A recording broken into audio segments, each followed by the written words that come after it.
Welcome back, guys. Today we're super happy to be back on YouTube, and today with a very nice special video. We've been wanting to do something like this for a while. Customers have been asking, friends have been asking, a couple of our guys here at the shop been wanting to do something like this, very fun, and so we finally pulled the trigger. What we are talking about today is a fun, budget-oriented track car.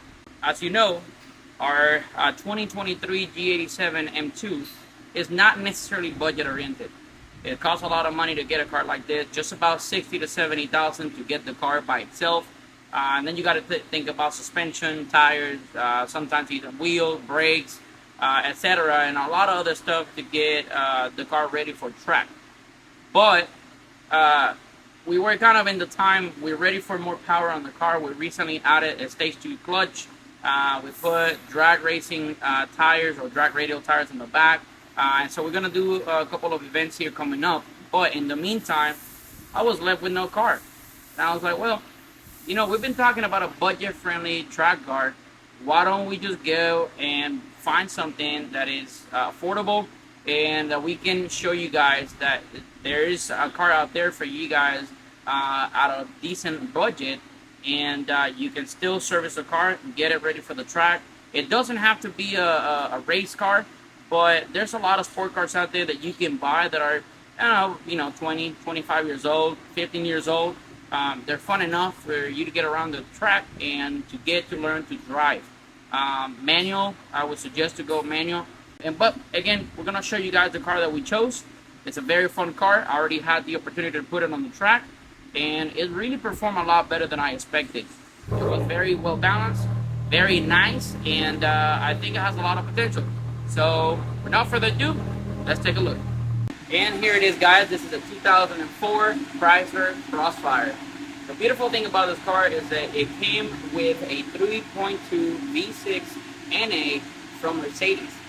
Back in 2004, Mercedes and Chrysler had an opportunity to partner together, and they created this, among other cars. But one of the interesting features about this car is that it's basically an SLK underneath the chassis and the body, and it shares a lot of the drivetrain, a lot of the sensors, and a lot of the technology from back in the late 90s, early 2000s from Mercedes. This one comes with 215 horsepower. It is paired to a 6-speed manual transmission, and it drives very, very nice. We already started working on it. We had another short video that we created. We were getting the details done. It has some minor TLC to be taken care of. Like I said, guys, I want to be very transparent, be very explanatory of what the budget was starting with the car. We paid $4,000 for the car. We searched on Chrysler, Marketplace, and every other platform that you could think of. We came across this one. It's an elderly owned. The guy that had it before, his son was driving it for a while, going back and forth to work and whatnot. The guy went to the Air Force, and the car was left behind in the garage. They're now remodeling the house, and they have no space for the car. And a lot of those scenarios are just like that. You're gonna find people that forget about their cars, that they have a backup car, happens to be a sport car, and they're no longer interested on it, and you can have a great budget, a great car for a very low price. This one, like I said, costs $4,000. It has 151,000 miles, clean title, and a lot of original parts that we know ahead of time that not a whole lot of people have been underneath it, but definitely well maintained because it made it this far. Definitely well maintained. It needs tires. That's why we have it on the jacks already. It needs a few things, but like I said, guys, we already took it to the track, and the car did amazing. It performed better than I expected, and I'm super happy to start this project because, as you guys know, all we do in that freaking M2 is working on it and working on it and working on it and adding more power, just because this is what we have to do. I'm super excited to show you guys what this car can do, and also guide you guys throughout the process of how to do, what to do before, during, and after tracking. Definitely maintenance is key. We already did an oil change on it. We bought spark plugs, a valve cover and gasket that are happen to be leaking, and we inspected the car. We already did a small modification on the exhaust that we're going to show you guys later. And I ordered some Canon drop-in filters. We're not going to go crazy on power modifications on the car because this series is not about how much power you can make.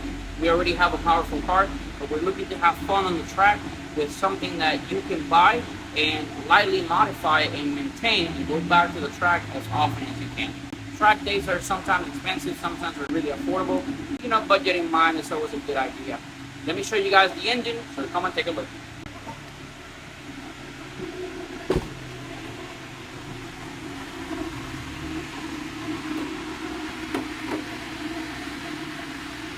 And there you got it, guys. This car has a hood shock or hood prop from the factory. This one broke off over here. There's a little bit of rust in some areas. We already ordered the ball pin. It was about 10 bucks. The hood prop, it was about 20 bucks. And then, so I'm gonna hold it for now, but we already detailed the engine bay. There's a lot of oil residue and whatnot over here, just caked in there. So we got rid of that. Now we're ready to work on the car since the car is clean. And the first thing that we're gonna do is just fluids. Make sure all the fluids are in perfect condition. We don't want anything to go wrong on the track day after day. Spark plugs are coming up, valve cover gaskets are coming up, and maybe we do a stage 1 tune. We'll see. Serpentine belt, water pump, things like that. We're gonna take care of that, and also potentially wheels. I'm not so sure just yet. Really depends on the budget. I don't want to go crazy on the money because the purpose of this car is to keep it budget friendly. But we had already find some modifications that we really want to do, and I'm going to show you guys in the next video. For now, the car definitely needs tires, and I happen to have the set of tires that this car used from the factory from my set of my other wheels on two cars that I had, and they're in very good condition. So we're going to put them on, get the car back on the road safely with decent tires, and now we're going to plan for what tires we're going to choose for the track and what wheels we're going to choose for the track. I really want the car to be nice looking, but also perform better than it looks, to be honest. I think we chose a relatively clean car.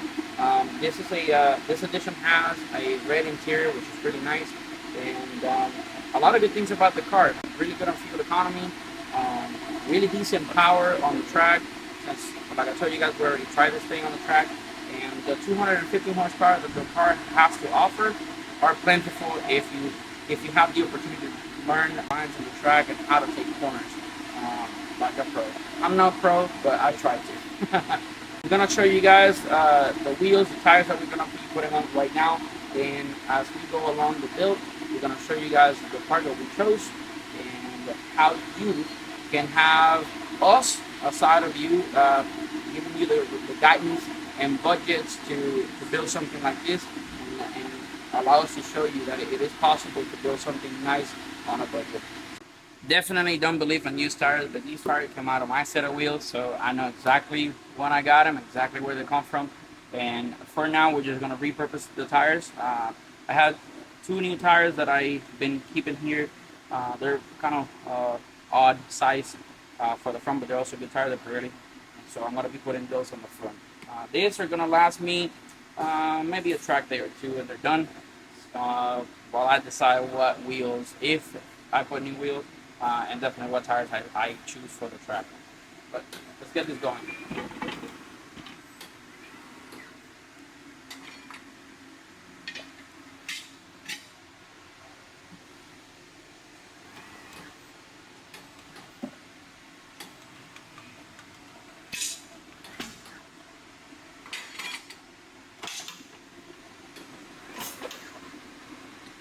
Already a lot better than what they had.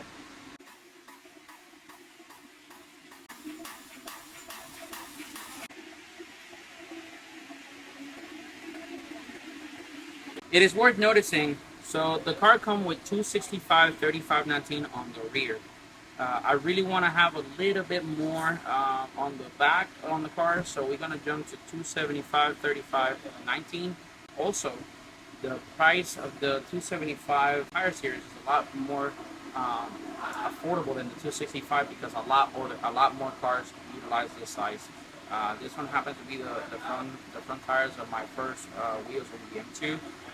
The front tires happen to be exactly the tire size that I wanted on the back of the Chrysler.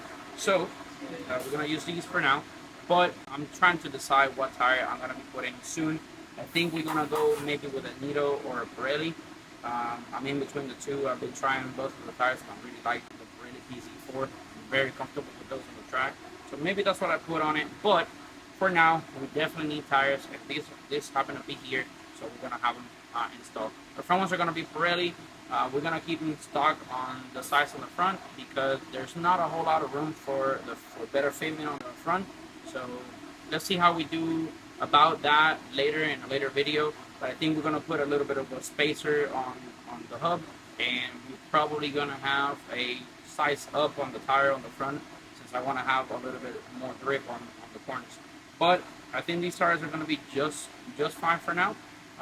Until we decide what is all that we're gonna end up doing tire and suspension setup wise. But let's finish this. Recommended tire pressure is about 33. I'm gonna run them at 35. A little bit of a better wear on the back.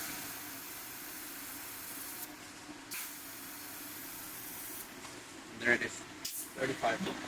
Now we're ready to throw it on the balancing machine. Keep moving on with the other 3 tires.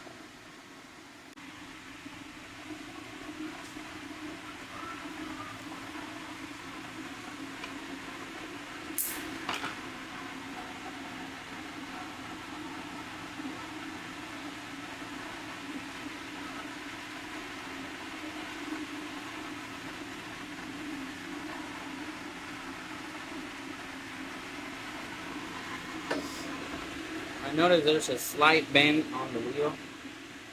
So if we decide to keep these wheels, we're gonna powder coat them and we're gonna fix that little bend. Still balancing good, so put it back on the car.